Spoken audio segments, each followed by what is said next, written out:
Assalamualaikum warahmatullahi wabarakatuh. Semoga anak-anakku semua dalam keadaan sehat walafiat tanpa kekurangan suatu apapun. Pada kesempatan kali ini, Bu Dini akan menyampaikan materi yang berkaitan dengan penerapan turunan fungsi trigonometri pada kejadian yang ada pada kehidupan sehari-hari. Kompetensi dasar yang akan kita capai adalah menggunakan prinsip turunan fungsi trigonometri sederhana dan menyelesaikan masalah yang berkaitan dengan turunan fungsi trigonometri. Pembelajaran kali ini bertujuan untuk peserta didik dapat mengidentifikasi dan menyelesaikan masalah yang berkaitan dengan turunan fungsi trigonometri dengan menunjukkan perilaku jujur, disiplin, tanggung jawab, santun, responsif, dan proaktif sebagai bagian dari solusi atas berbagai permasalahan dalam berinteraksi secara efektif. Nah, anak-anakku, mari kita berdoa terlebih dahulu agar apa yang kita pelajari dapat bermanfaat dan dapat diterima dengan baik. Setelah berdoa, Ibu ingin kalian mengingat kembali materi yang telah Ibu sampaikan pada pertemuan-pertemuan sebelumnya yang berkaitan dengan rumus-rumus turunan fungsi trigonometri. Nah, dari rumus-rumus yang telah Ibu sampaikan, Ibu ingin kalian menjawab terlebih dahulu turunan pertama dari Y sama dengan 3 sin 2X kuadrat dikurangi 5. Turunannya adalah, silakan dicari terlebih dahulu hasilnya. Apakah sudah terjawab? Jika sudah terjawab, mari kita lanjut pada pembahasan utama kita, yaitu menganalisis kejadian yang berkaitan dengan turunan fungsi trigonometri. Nah, anak-anak, mari kita perhatikan video-video berikut.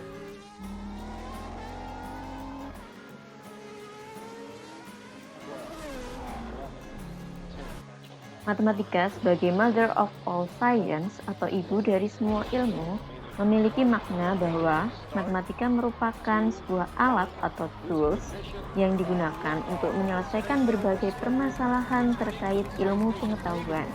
Karena tanpa matematika, kita tidak akan bisa membaca, membuat jembatan, atau bahkan mungkin kita tidak dapat menaiki sepeda motor, mobil, atau pesawat seperti saat ini. Seperti pada video 1, mobil, video kedua, roket itu yang bergerak pasti mempunyai kecepatan. Begitu juga video yang ketiga tadi, yaitu tentang pertumbuhan kecambah, dan video yang keempat tentang perkembangan bakteri atau virus, yang semuanya dapat dihitung menggunakan konsep turunan fungsi. Karena pada dasarnya, konsep dari turunan suatu fungsi adalah laju perubahan nilai fungsi. Turunan terkait dengan perubahan. Jadi sesuatu yang bersifat tetap di dunia ini adalah perubahan itu sendiri. Banyak kejadian-kejadian yang ada di dunia ini melibatkan perubahan. Untuk itu, mari kita bahas lebih lanjut tentang kejadian yang berkaitan dengan turunan fungsi trigonometri. Dari beberapa contoh tadi, Ibu ingin anak-anakku semua membuka mata dan wawasan dan punya keinginan yang kuat untuk haus akan ilmu pengetahuan. Ingat suatu hal bahwa bukan uang yang menghentikan kita untuk belajar, tetapi adalah waktu. Selagi kita diberi waktu oleh Allah Subhanahu wa Ta'ala, maka belajarlah dengan sebaik-baiknya dan sebanyak-banyaknya. Nah, selanjutnya Ibu akan analisis kejadian yang berkaitan dengan turunan fungsi trigonometri. Kejadian yang pertama berkaitan dengan permainan sepak bola. Perhatikan tayangan berikut. Switched over to Eric Lamela on the left-hand side.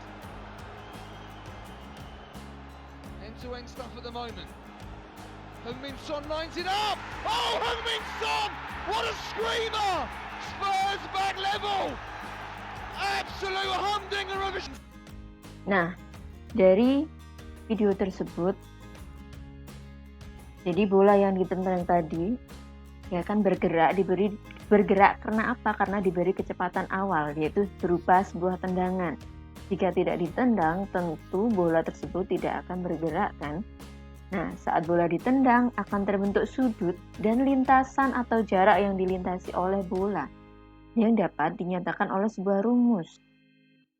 Kalian lihat di video ini tadi, bola yang ditendang akan membentuk sebuah lintasan berupa parabola. Mari kita saksikan sekali lagi. And once again, it's Heung-min Son. Atau lintasan yang dilalui oleh bola tersebut itu dapat dihitung dengan sebuah rumus. Misal pada permasalahan kali ini, rumus tersebut dinyatakan dengan rumus X sama dengan P0 kuadrat sin 2 alfa per 10. Jadi X ini adalah jarak, P0 ini adalah kecepatan awal, alfa adalah sudut yang dibentuk. Permasalahan pertama adalah turunan pertama dari jarak atau lintasan tersebut adalah. Permasalahan kedua, lebih cepat manakah laju bola yang ditendang dengan sudut 0 derajat atau 30 derajat jika kecepatan awalnya sama-sama 5 meter per second. Mari kita analisis bersama menggunakan konsep turunan fungsi trigonometri. Kita ketahui rumus lintasannya sebagai berikut. Permasalahan pertama adalah turunan pertamanya apa? X aksen dari V0 kuadrat per 10 sin 2 alfa. Yang depan ini adalah sebuah koefisien.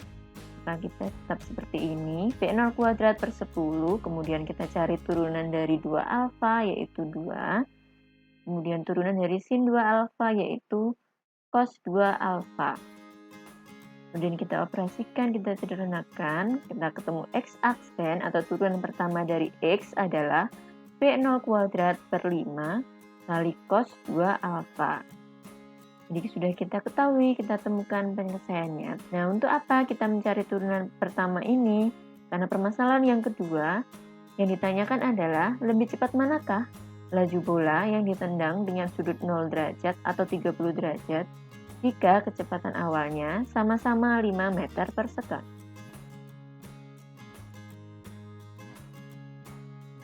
Perlu kalian ketahui bahwa turunan pertama dari suatu jarak adalah kecepatan.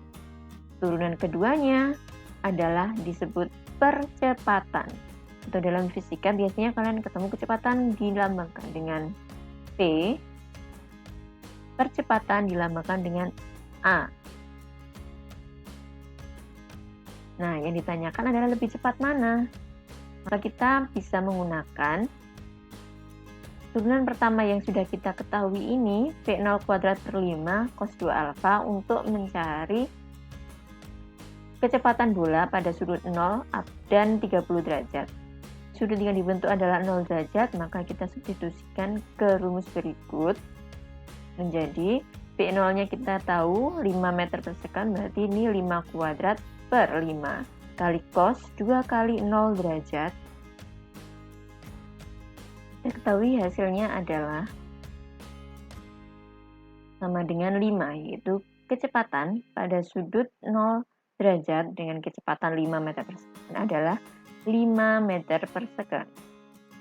Kemudian untuk alfa sama dengan 30 derajat, dengan cara yang sama kita substitusikan. Kita ketahui nilainya adalah 2,5 meter per second. Maka lebih cepat mana?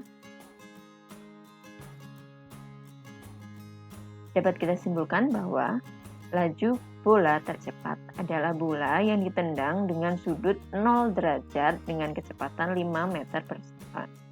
Nah, terjawab sudah permasalahan yang terjadi pada permainan sepak bola tadi. Bukan berarti setiap kalian mau main sepak bola, kalian harus menghitung terlebih dahulu loh ya. Tentu tidak. Tapi Ibu ingin kalian sadar bahwa apa yang terjadi tadi itu dapat kita pelajari. Dapat kita analisis sehingga menjadi ilmu pengetahuan. Sebuah klub yang besar, yang profesional pasti punya banyak tim di belakang layar. Dan salah satu tugasnya adalah untuk menganalisis suatu pertandingan. Mereka pasti mempunyai alat-alat canggih yang diciptakan dari apa? Dari menganalisis suatu pertandingan. Dari analisis tadi, seorang ilmuwan, seorang peneliti pasti dapat menciptakan suatu produk atau suatu sistem yang dapat digunakan untuk memudahkan sebuah tim. Dari permasalahan yang kita analisis tadi, Ibu ingin kalian menganalisis sendiri bagaimana atau memecahkan masalah dari masalah yang ada.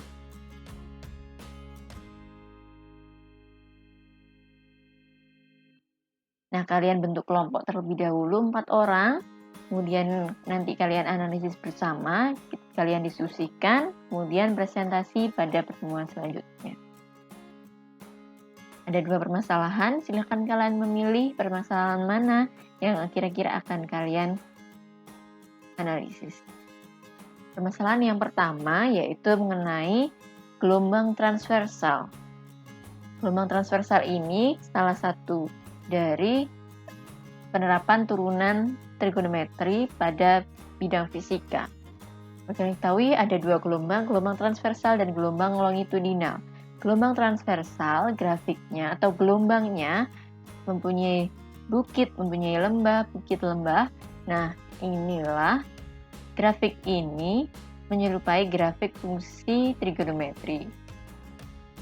Jadi, sinar yang dipancarkan oleh televisi itu berupa gelombang transversal yang mencapai mata kita. Selesaikan permasalahan berikut. Permasalahan yang kedua adalah mengenai lampu sorot atau lampu mencari, searching light. Selamat menganalisis dan mencoba.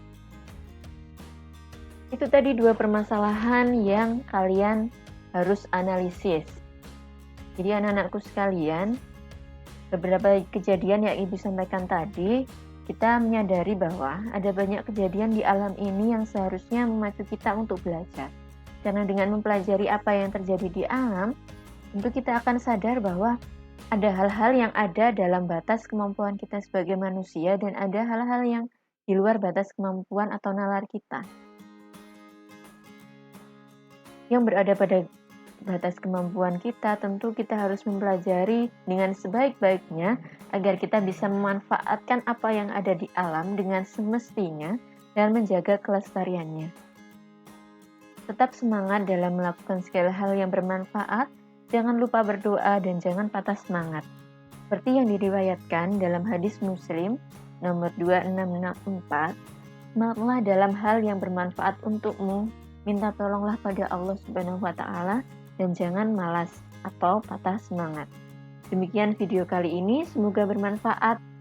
Wassalamualaikum warahmatullahi wabarakatuh.